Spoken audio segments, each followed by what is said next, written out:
Hello Malaysia, salam sejahtera. Terima kasih kerana menonton video-video di dalam channel ini. Berita seterusnya, tetapi sebelum itu sila tekan butang subscribe, like dan share. Sila juga tinggalkan komen anda untuk penambahbaikan pada video-video yang akan datang. Berita seterusnya hari ini.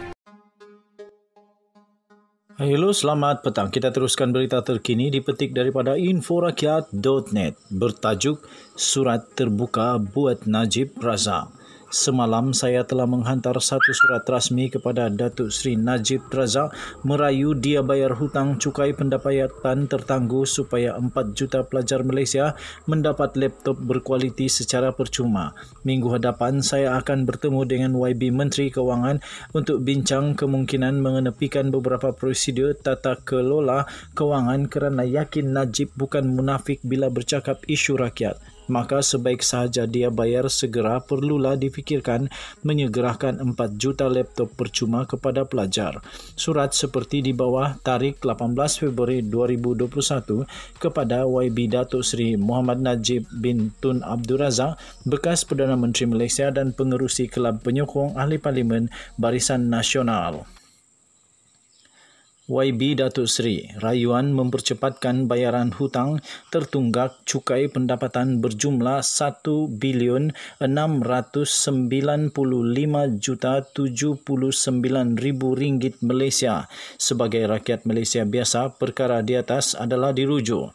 Pertama, saya ingin rakam penghargaan kepada YB Datuk Seri di mana sejak mutakhir ini nampaknya Datuk Seri mampu bercakap pelbagai isu rakyat. Ramai mengkritik Datuk Seri ketika menjadi Perdana Menteri seolah-olah tidak mendengar dan tidak memahami banyak isu rakyat, mungkin kerana dikelilingi oleh pengampu yang memberi maklumat salah. Namun mutakhir ini Datuk Seri dilihat tiba-tiba entah bagaimana mampu bercakap banyak isu rakyat. Walaupun Datuk Seri duduk dalam kerajaan, namun mungkin apabila pembangkang itu sendiri asyik bertelaga sesama sendiri, kesannya kurang bagi institusi semak dan imbang apabila Datuk Seri dilihat cuba sedaya upaya memainkan peranan sebagai ketua pembangkang, ternyata sedikit sebanyak ia berjaya. Banyak perkara dan isu dibangkitkan, namun saya hendak menarik perhatian kepada isu penting kini yang Datuk Seri bangkitkan, iaitu isu keperluan tinggi peranti laptop dan tab kepada pelajar pelbagai peringkat bagi kelancaran pelaksanaan pengajaran dan pembelajaran di rumah PDPR. Saya yakin Datuk Seri tidak munafik dalam memperkatakan isu ini dan keperluannya yang tinggi. Saya rasa Datuk Seri setuju dengan premis sebagai pemimpin hebat sudah tentu kalau benda baik kita mampu lakukan, makanya tidak perlu kita tunggu pihak lain. Maka dengan rendah hati, bagi pihak rakyat Malaysia, saya ingin merayu keprihatinan Datuk Seri untuk membayar cukai pendapatan yang tertangguh oleh Datuk Seri dan keluarga, iaitu sebanyak 1,695,079,000 ringgit Malaysia. Ketika pemerintahan Datuk Seri pernah mengingatkan rakyat jangan mengelak cukai, malah semua rakyat yang dikenakan cukai GST diingatkan ketika itu supaya menerima dan bersedia membayar cukai sebagai satu tanggungjawab. Malah ketika itu rakyat diingatkan tidak membayar cukai merupakan satu pengkhianatan. Saya tidak hendak bercakap isu SRC atau 1MDB yang Datuk Seri dan segelintir penyokong mengatakan Datuk Seri tidak bersalah. Saya bercakap soal cukai pendapatan yang Datuk Seri dan keluarga tidak bayar sejak 2011 hingga 2017 yang membawa jumlah tersebut. Mahkamah sudah pun memutuskan pada 7 Julai 2020, 22 Julai 2020 dan terakhir 18 Julai 2020 di mana Datuk Seri wajib membayar jumlah itu. Dalam penghakiman menyatakan ia tidak boleh dirayu lagi di mahkamah. Ya, Datuk Seri pelajar di pelbagai peringkat lagi memerlukan alat peranti, iaitu sama ada laptop atau tab. Saya dan beberapa kawan-kawan sudah mengumpul beberapa sebut harga, antaranya ialah Acer TravelMate 6592 spesifikasi Intel Core 2 Duo, 2GB RAM, 80GB HDD, 120 SSD, ATI Graphics DVD-ROM. Boleh diperolehi dengan harga hanya RM349.20 Malaysia. Itu belum lagi Seri dikira belian pukal yang banyak.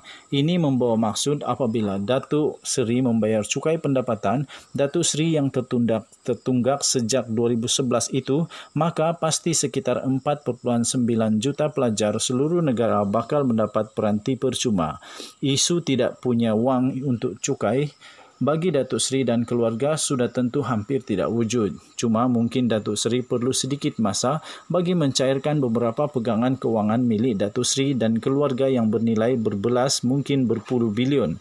Paling tidak pun bayarlah separuh dulu bagi mendahulukan kepentingan rakyat yang Datuk Seri sering perkatakan kini. Saya yakin Datuk Seri bukan orang yang munafik atau sekadar bercakap isu rakyat bagi kepentingan politik semata.